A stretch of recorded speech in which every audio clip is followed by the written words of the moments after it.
আমাদের দেশে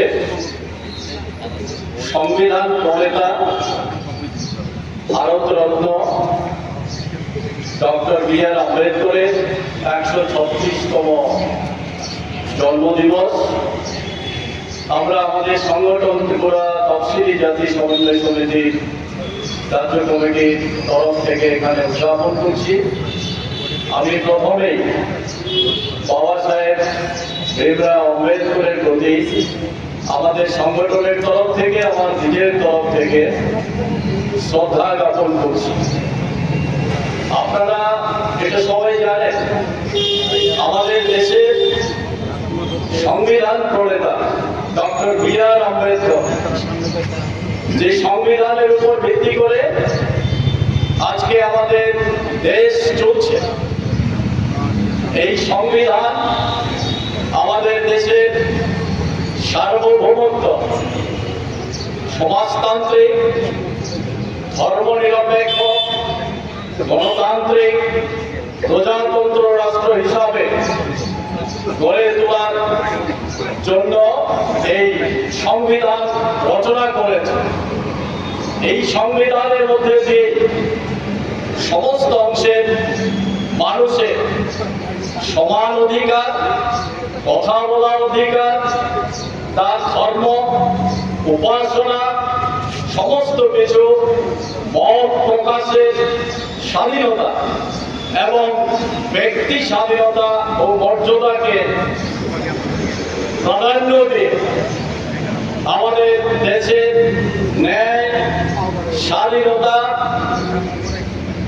ভ্রাতৃত্ববোধ এবং সাম্যের উপর ভিত্তি করে এই সংবিধান শুধুমাত্র একটা আইন না, এটা একটা দলিল গোটা দেশের মানুষকে ঐক্যবদ্ধ রেখে এবং সকলের সমান অধিকার প্রতিষ্ঠিত করার জন্য এই দলিল। আজকে আমরা অত্যন্ত দুর্ভাগ্যের সঙ্গে লক্ষ্য করছি, আমাদের দেশের শাসক গোষ্ঠী তথা আরএসএস পরিচালিত এই বিজেপি এই দেশের সংবিধানকে ভেঙে চুরমার করার জন্য মরিয়া হয়ে উঠেছে। এই ইতিহাস আপনাদের সকলেরই জানা। যখন আমাদের দেশের এই সংবিধান তৈরি হয়, সেই সময়ে তীব্র বিরোধিতা করেছিল আরএসএস যে আমরা ডক্টর বি.আর. আম্বেদকরের রচিত এই সংবিধান আমরা মানি না। এই 1949 সালের 26শে নভেম্বর এই সংবিধান পরিষদ গ্রহণ করে সেই সময়ে তীব্রভাবে বিরোধিতা করেছিল আরএসএস যে আমরা এই সংবিধান মানি না। আমরা চাই এদেশের সংবিধান হোক মনুস্মৃতির অনুরূপ। আর এই মনুস্মৃতি, মনোভাব, মনুসংহিতা সম্পর্কে আপনাদের নিশ্চয়ই ধারণা আছে। এই মনুস্মৃতির মূল ভিত্তি হচ্ছে, মূল বক্তব্য হচ্ছে বর্ণবাদ, চতুর্বর্ণে বিভক্ত।